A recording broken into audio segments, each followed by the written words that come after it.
Esse assunto aqui ele é interessante, intrigante, inclusive coisa que eu procuro não fazer atualmente, que é o hábito de levar trabalho para casa, se isso atrapalha ou não o convívio familiar. A resposta me parece óbvia, mas em todo caso nós vamos conversar com a consultora empresarial Fernanda Tavares. Bom dia, Fernanda, obrigado por atender ao nosso convite. Bom dia, Marcelo, bom dia, ouvintes do programa Rádio Verdade, bom dia a todos os ouvintes da Rádio Aliança Notícias, bom dia também pessoal do IPOG, Departamento de Comunicação do IPOG, sejam todos bem-vindos. Levar trabalho para casa atrapalha ou não atrapalha a família? Depende. Hoje a gente vive um cenário com várias modalidades de trabalho, né? Hoje nós temos aí os home offices, que são pessoas que trabalham em casa e isso exige uma certa disciplina. Hoje a gente vê nas empresas metas, prazos, pressão, produção para que uma certa pressão para que a produção ocorra, e isso colabora, claro, para que as pessoas se mantenham ligadas no trabalho, inclusive em momentos de folga.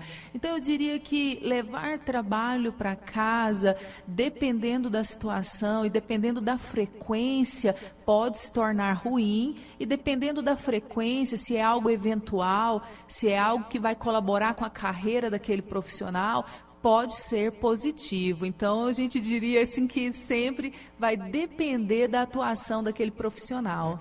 E agora são duas situações diferentes, né?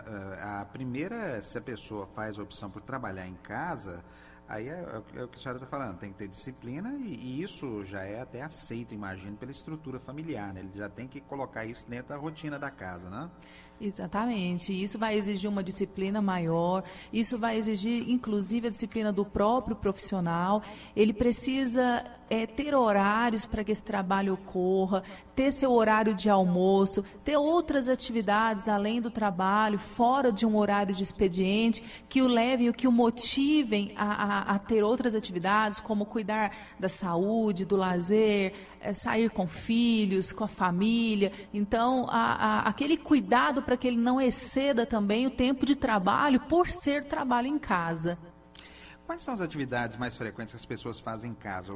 Aquele que faz opção por trabalhar em casa, Fernanda? Consultores, arquitetos, profissionais liberais, autônomos, projetistas, alguns órgãos públicos hoje já atuam com teletrabalho também, trabalhos sob resultados com metas que podem ser operacionalizados em casa, consultores empresariais, pessoas que atuam com entrega de resultados. Esses profissionais, grande parte deles também optam pelo home office ou pelo coworking, né? O coworking é o trabalho em baias, onde profissionais reunidos trabalham em mesmos ambientes de trabalho, eles juntam-se e trabalham em mesmos ambientes para gerar network e aumentar a sua rede de contato profissional. Isso eles dividem o mesmo espaço, fazendo funções diferentes e tem tem esse aspecto do relacionamento e a troca de informações, né? E a troca de informações. Agora, esses locais de convívio entre profissionais diferentes, que atuam em áreas diferentes, são comuns hoje já em Goiânia? Em Goiânia nós já temos alguns escritórios de coworking. No Sudeste a gente vê já a utilização maior desses espaços, mas em Goiânia é um projeto que vem se tornando real a cada dia. Uhum. Agora, o outro aspecto, essa pessoa que faz opção por trabalhar em casa. A outra pessoa que tem uma rotina de trabalho em uma empresa, seja dele ou seja como empregado dessa empresa, e volta e meia leva serviço para casa, leva trabalho para casa. Aí é da mesma forma, a família tem que se adaptar a essa rotina da pessoa? O que ocorre hoje, Marcelo, é que a classe média brasileira ela está, de certa forma, sacrificada, né? Os pais hoje precisam ter 2, 3 empregos para darem um mínimo de qualidade de vida hoje para sua família. Isso implica, inclusive, muitas vezes até sacrificar seu próprio horário de almoço, né? Então, o profissional, muitas vezes, ele se sente até culpado porque ele quer ficar com a família, mas ele também está ligado ao trabalho. Você vê hoje aí, por exemplo, em Goiânia, professores que trabalham em 2 horários, de manhã e à tarde, e eles têm unicamente período da noite para estar com a família, os finais de semana estão preparando aulas, estão preparando atividades e uma série de questões burocráticas relacionadas à profissão. Quando eles optam por ter um relacionamento maior com a família, sair, passear, descansar, cuidar da saúde, da educação dos filhos, muitas vezes eles se sentem culpados, porque eles acreditam que naquele momento eles também deveriam estar trabalhando, porque essa classe média está sacrificada e ele entende que quanto mais ele conseguir trabalhar, uma melhor condição de vida ele vai dar. Saiu uma pesquisa muito interessante no Instituto de Pesquisa Econômica Aplicada e eles fizeram uma pesquisa com 3.796 pessoas nas 5 regiões do nosso país e eles apontaram que 45,4% dessas pessoas afirmam ter dificuldade para se desligar totalmente do trabalho. Ou seja, finais de semana, à noite, seja em trabalho em home office, hoje essa é uma grande preocupação que a gente vivencia no Brasil.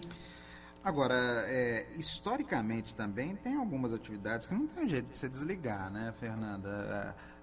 Quem trabalha com jornalismo, e eu estou há mais de 30 anos nessa história, falar assim, eu vou desligar a rádio, televisão, ainda mais com acesso à tecnologia hoje, é impossível, né?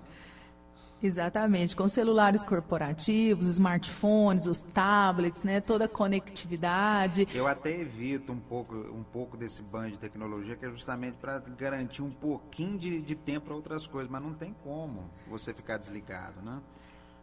É verdade. Hoje a conectividade é uma situação, é uma realidade, mas se de um lado existe essa dedicação dobrada, claro, pela garantia da informação em tempo real, ou pela garantia da sobrevivência da empresa, daquele microempreendedor, se existe essa dedicação dobrada pelo trabalho, pelo amor ao trabalho, por outro lado também, muitas vezes essa mesma atenção deve ser dada também para o descanso, para o lazer, para a saúde, para a família, para a educação, né? Às vezes você tem aquele profissional que quer fazer uma especialização, uma pós-graduação, ele quer fazer um curso de extensão e muitas vezes ele desiste ou não encontra tempo justamente por causa do excesso do trabalho.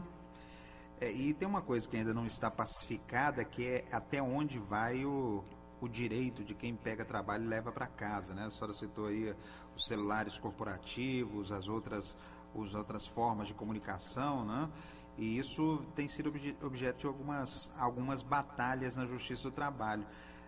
Quando a gente vai chegar a um meio termo aí, nem tanto céu, nem tanta terra, nessa relação de quem continua ligado no trabalho, mesmo não estando no expediente? Esse é um grande desafio.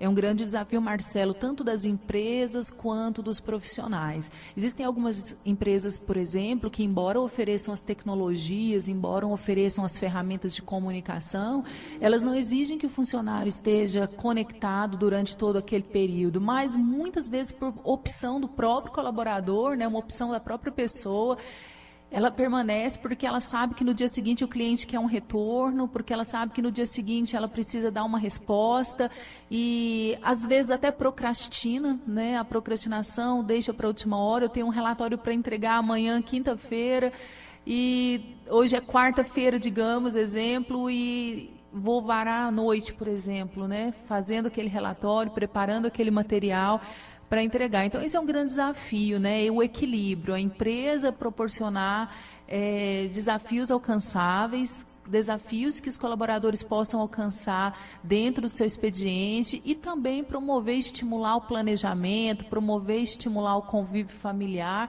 para que ele possa dosar. Hoje nós temos um profissional que nós chamamos de workaholic, né? Quem é workaholic? É a pessoa que não consegue se desligar do trabalho e, de certa forma, ela viciou-se no trabalho. Mesmo que a empresa não cobre ou mesmo que ela tenha outras oportunidades de atividades, ela está tão ligada no trabalho que ela não consegue se desligar. Isso acarreta até 18 horas de trabalho por dia. O que isso pode gerar ao longo do tempo? Estafa, fadiga, estresse, ansiedade, síndrome de Burnout. A pessoa vai recorrer a medicamentos, vai recorrer a tratamentos psicológicos, psiquiátricos. Por quê? Porque chega um momento em que ela pode vir a estafar. Então, a gente sempre fala, né? A gente está na busca do equilíbrio da vida pessoal, equilíbrio da vida profissional, para que a gente alcance os resultados na organização, mas também os resultados pessoais.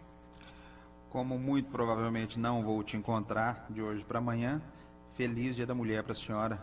Obrigado por atender o nosso convite aqui. Muito obrigada aos ouvintes também, ao IPOG e ao Departamento de Comunicação do IPOG. Obrigada. Aqui no Rádio Verdade, conversei com Fernanda Tavares, que é consultora empresarial, e com esse assunto instigante que é o trabalho em casa.